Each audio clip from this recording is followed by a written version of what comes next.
Thank you very much. Thank you. Thank you all. I got to be honest, I was nervous. A lawyer wearing makeup is nervous at an NRA convention. So I very much appreciate your gracious welcome. I want to put on my old hat for just a second. As a prosecutor, there are 10 things our forefathers thought enough about and thought were important enough to remind us of even shortly after our foundational document was ratified. And second on that list of things that they thought were important was the right of Americans to keep and bear arms.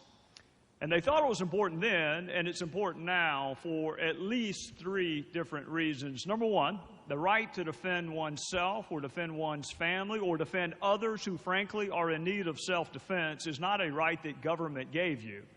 It is a natural right. And number two, there was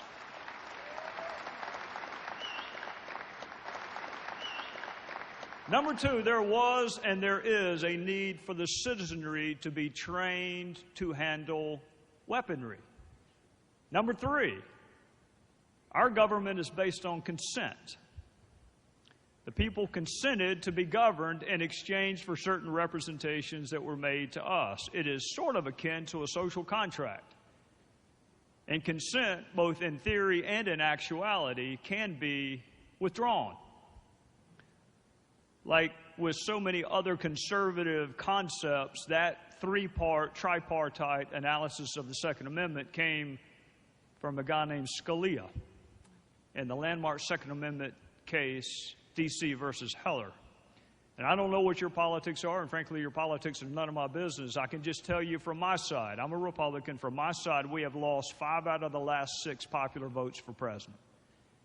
5 out of the last 6 times, our fellow citizens went into the ballot booth and pulled the curtain. They pushed the button more times than for my side than for the other side. So when you've lost 5 out of the last 6 anything, I think it is important to figure out how to persuade people that there are legal, constitutional, and practical underpinnings to our belief in the Second Amendment, but it is also important that we empower ourselves to confront the arguments made by those on the other side. So let's just start at the top. I do not need this president or any other law professor lecturing me on those who have been victimized by crime and violence.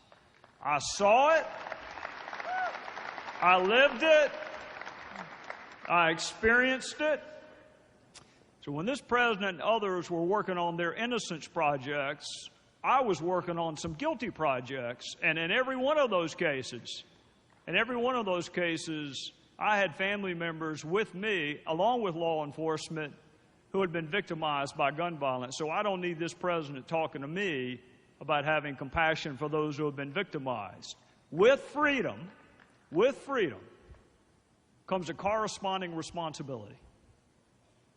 This is important because that responsibility is owed by you personally. I have a responsibility to exercise my freedom judiciously and appropriately with you. But collectively, what do we call that responsibility? This responsibility that we exercise our freedoms appropriately, what do we call that? We call it the law.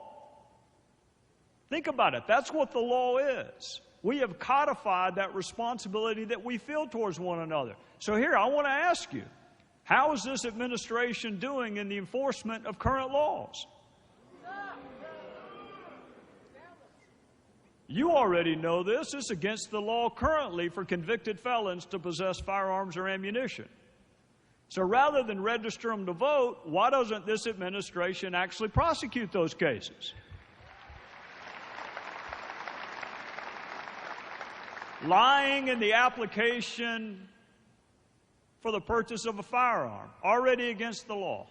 How are they doing on the prosecution of that? Those that have been court-martialed, already against the law to possess a firearm. Those who have been adjudicated mentally ill so they do not know the difference between right and wrong. How are they doing in the prosecution of that category? Those addicted to controlled substances, already against the law for you to possess firearms or ammunition. How is this administration doing? They are clamoring for new laws, and they talk about gun control. And let me tell you, friends, this is to empower you to make the argument. There is gun control. There are controls over who can have guns, where you can have them, and what kind of guns you can have. And this administration is anemic in enforcing the current law. So they want to win. They want to win the debate on the Second Amendment. I want to win the war on crime. So I want to say this. I want you, and obviously you are, or you wouldn't be at this convention. I want you to continue to educate yourself and those around you on the legal, constitutional, and practical underpinnings of the Second Amendment. But I want us to collectively just agree that we will be damned if we are going to take lectures on compassion and the human toll of crime from an administration that advocates for sanctuary cities to protect convicted felons from deportation, and then those felons wind up killing daughters who are walking with their fathers on piers in San Francisco. You want more gun laws? Mr. President, I want you to enforce the ones that you already have, because I'm not interested in a sanctuary for Mr. Lopez. I'm interested in a sanctuary for the Kate Steinleys of the world.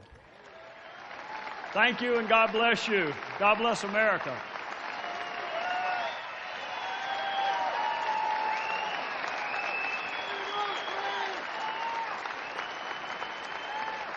We will make America great again.